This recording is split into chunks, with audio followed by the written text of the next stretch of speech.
बिस्मिल्लाहिर्रहमानिर्रहीम। अस्सलाम वालेकुम नाजरीन, उम्मीद है आप खैरियत से होंगे। नाजरीन, मैं हूँ वक़ार अहमद और आप देख रहे हैं वक़ार अहमद ऑफिशियल। आज जो मैंने बात करनी है वो स्पेशल जो है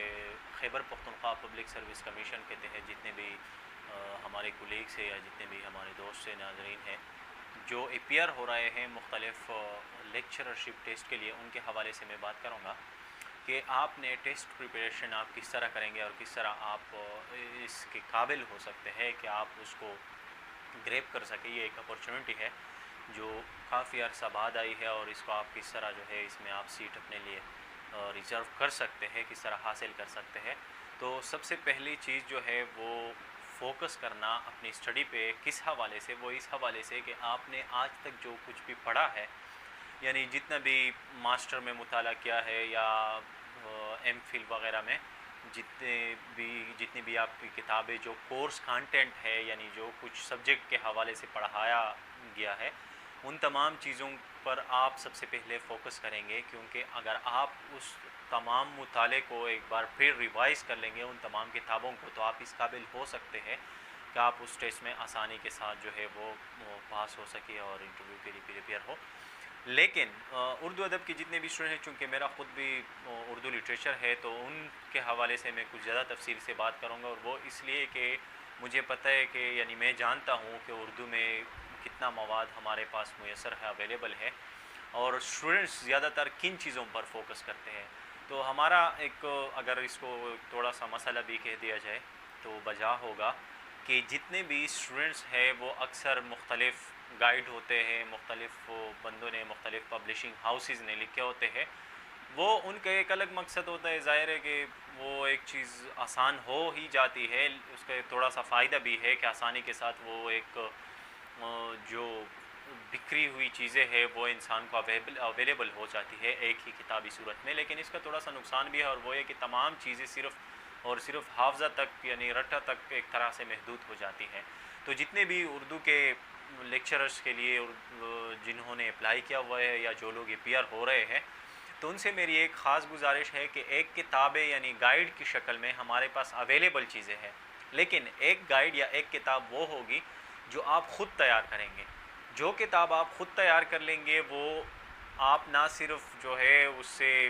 इस काबिल हो जाएंगे कि आप टेस्ट को क्लियर कर लेंगे, बल्कि आइंदा के लिए भी आपके काम आएगी मुख्तलिफ़ डिफरेंट। क्योंकि कोई भी इंसान जब एक फ़ील्ड में रहता है तो उस फील्ड में मुख्तलिफ़ एग्ज़ामिनेशंस भी वो देता रहता है, मुख्तलिफ़ इम्तहानात जो है वो देता रहता है। साथ ही साथ एम फिल और पीएचडी के लिए भी टेस्ट वगैरह और फिर असिस्टेंट प्रोफेसर वगैरह इस ये दीगर चीज़ों के लिए बाद में यानी आपके काम आ सकती है। और चूँकि ये लिटरेचर या लेक्चरर जो फील्ड है वो टीचिंग के साथ वाबस्ता है, तो टीचिंग के लिए ज़रूरी है कि आपका मुताला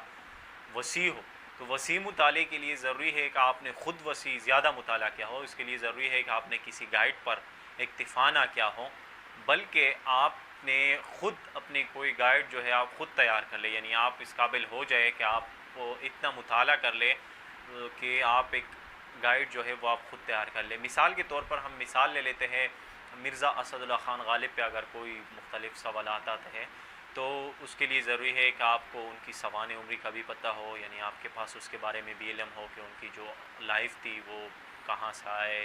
उनके आबा व अजदाद और कहाँ पे उन्होंने मुलाजमतें की और किस किस जगह रहे। इसके साथ साथ उनका दीवान का पहला शेर क्या है, या उनकी दीवान का आखिरी शेर, या इसके साथ कि उनकी दीवान में कितनी गज़लें हैं, कितने उन गज़लों में कितने अशार हैं। तो इन तमाम चीज़ों के लिए ज़रूरी है कि आपने दीवान गालिब का भी मुताला किया हो, और साथ में मिर्ज़ा असदुल्ला ख़ान गालिब की सवान उम्री का भी मुताला किया हो, और आपको इल्म भी हो। और इसके अलावा गालिब पे जो लिखी गई किताबें हैं उनका भी आपके पास इल्म हो। क्योंकि ये भी कोई सवाल आ सकता है कहीं से भी कि मिर्ज़ा असदुल्ला ख़ान गालिब पर किसने कौन सी किताब लिखी। तो इसके लिए ज़रूरी है कि आपने उस किताब का मुताला अगर ना ही किया हो, कम से कम आपको टाइटल तो मालूम हो, आपने कहीं किसी लाइब्रेरी में ढूंढ के अगर निकाली हो, तो वो ढूंढने से वो क्या कहते हैं कि खुदा भी मिल जाता है। तो आपको फिर पता चल गया होगा, यानी आपको फिर आसानी के साथ पता चल जाता है कि ये किताब इसकी है और इसके मुसन्निफ़ ये है और नक़ाद ये है वगैरह वगैरह। तो आपके लिए ज़रूरी है कि आप जितने भी उर्दू के एस्पायरेंट्स हैं या जो उर्दू लेक्चरर के लिए पेयर हो रहे हैं सिर्फ उर्दू के लिए नहीं, दीगर भी जितने भी हैं उनके लिए ज़रूरी है कि सबसे पहले आपके पास जो है बीए जो आपका कोर्स है वो आपने उसका मुताला क्या हो, बल्कि इससे पहले यानी 9th-10th के अलावा जो कंपलसरी कोर्सेज़ है जो लाजमी हिस्सा है वो, और उसके अलावा फिर बैचलर, फिर मास्टर जिस सब्जेक्ट में आपने किया है उस सब्जेक्ट की तमाम किताबें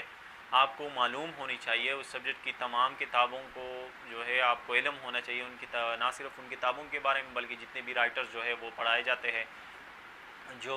शोरा जो है वो पढ़ाए जाते हैं, उन तमाम की सवान उम्री सवानी हालात के साथ साथ उस अहद के हालात के बारे में भी थोड़ा बहुत आपके पास इल्म हो। फिर उसके अलावा उनकी किताबों वगैरह के बारे में आपके मिसाल के तौर पर अगर चंद हम असर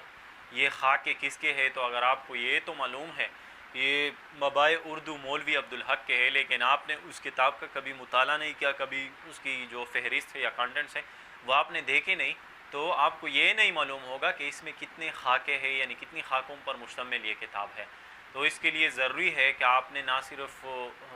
ये चंद हम असर किताब आपकी नज़र से गुजरी हो, बल्कि इसका कम अज़ कम मुताला अगर नहीं किया तो इसके कंटेंट्स वगैरह जो है वो आपको मालूम हो, क्योंकि उससे पता चल जाता है कि किन किन बंदों पे कौन कौन से खाके उन्होंने लिखे हैं, या अगर दीगर जो जितने भी शुरा है मुश्ताक अहमद यूसुफ़ी के हवाले से अगर बात हो रही है तो मुश्ताक अहमद यूसुफ़ी का मुताला अगर आपने किया है तो आपको ये तो मालूम है कि वो एक मज़ाह निगार है, बल्कि इसके साथ साथ आपको ये भी मालूम हुआ कि आप उनकी किताब है जिस पर उनको अवार्ड भी मिला, फिर इसके अलावा कौन सी किताब है,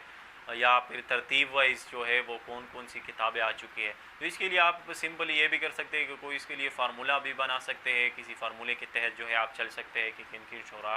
यानी आप तरतीब वाइज सलसलावार तसलसल के साथ कि इस साल से इस साल तक और इस साल से इस साल तक ये शुरा गुजरे हैं या इस साल में इनका इंतकाल हुआ है, ये तमाम चीज़ें, लेकिन ये इन तमाम चीज़ों का इन्हिसार भी मुताले पर है।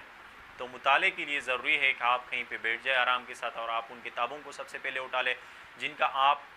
एज़ अ कंपल्सरी या इख्तियारी मज़ामीन के तौर पर मुताला कर चुके हैं। फिर उसके बाद दूसरी जो चीज़ होगी वो आपकी अपने एक रजिस्टर होगी, या आपका अपना एक रजिस्टर होगा, या इसके साथ साथ कोई और आप रफ़ पेजेस उठाकर जो है एक पेन उठाकर आप उसमें लिख सकते हैं कि जो भी एमसीक्यूज़ आपके सामने से गुजर गया तो आप उसको आसानी के साथ नोट कर सकते हैं कि ये किताब इसने लिखी है, ये इस साल शाये हुई है, इस इदारे से शाये हुई है, ये तमाम क्या है, ये एमसीक्यूज़ ही की एक शक्ल है, यानी ये एमसीक्यूज़ ही है। फिर इन तमाम चीज़ों को अगर जब आप कलेक्ट करेंगे और आखिर में इनका मुताला करेंगे तो आपको मालूम होगा कि आपने काफ़ी ज़्यादा किताबों का